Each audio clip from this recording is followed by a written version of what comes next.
Apa yang perlu disiapkan saat kita belajar bahasa Inggris sebagai pemula? Dari mana kita harus mempelajarinya?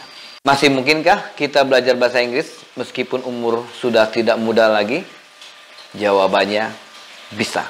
Dari mana kita harus belajar bahasa Inggris? Dari sekarang, dari detik ini.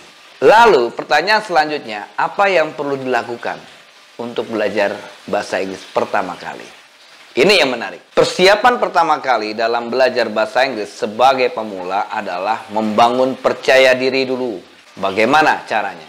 Yaitu kita pupuk dalam diri kita ketika kita berlatih ada yang salah, itu suatu kewajaran. Bukan sesuatu yang hina kalau kita salah dalam mengucapkan bahasa Inggris atau mengungkapkan sesuatu. It's okay. Jadikan sesuatu yang biasa. Kalau salah, coba lagi. Kalau salah, coba lagi. Prinsipnya dalam bahasa Inggris seperti itu. Tidak perlu kita defensif, tidak perlu kita malu. Ingat, kita belajar bahasa, bukan belajar matematika. Ketika kita belajar bahasa, ya kita bicara. Ketika kita belajar berbicara, maka output yang harus kita tunjukkan nanti adalah ngomong. Persiapan kedua adalah latih daya fokus belajar kita. Ya. Mulai dari, misalnya kita fokus dalam belajar itu dalam waktu 5 menit. Ya, apa yang kita baca, gitu kan? Kemudian nanti kita harus memahami kosakatanya atau maknanya. Lalu setelah itu kita akan ucapkan.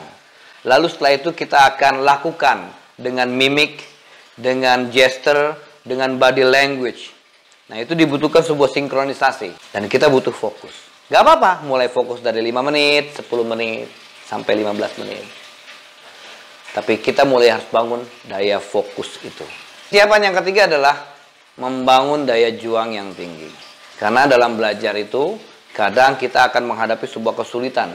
Ada kesulitan yang sangat lama, dan ada kesulitan yang cuma sebentar. Tapi percayalah, setiap kesulitan itu pasti akan terurai. Intinya adalah kita harus bersabar. Kita harus terus maju. Ya. Ketika kita udah tahu, tanya lagi. Ketika kita nggak bisa, latih lagi. Nah, itu dibutuhkan sebuah daya juang yang tinggi. Dan percayalah, setelah nanti melewati kesulitan tersebut, progres kemampuan kita itu biasanya akan jauh lebih cepat. Persiapan selanjutnya adalah konsisten.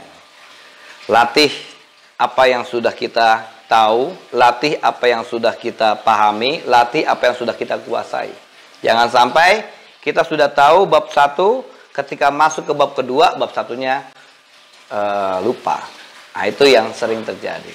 Ketika materi sebelumnya kita sudah kuasai, dan kita sekarang belajar materi yang kedua, maka jangan melupakan materi yang pertama. Ingat, setiap materi itu yang kita pelajari itu saling berkaitan. Persiapan terakhir adalah gabunglah dengan komunitas yang memang belajar bahasa Inggris juga. Karena dibutuhkan sebuah latihan, dibutuhkan sebuah interaksi untuk melatih kemampuan kita. Ketika kita terus berlatih, maka kemampuan kita semakin lama akan semakin mumpuni. Ingat, kemampuan bahasa itu dibutuhkan sebuah latihan yang konsisten, terus menerus. Dan pertanyaan selanjutnya, materi apa yang harus kita lakukan untuk seorang pemula ya dalam belajar bahasa Inggris? Kita akan bahas di video berikutnya. See you.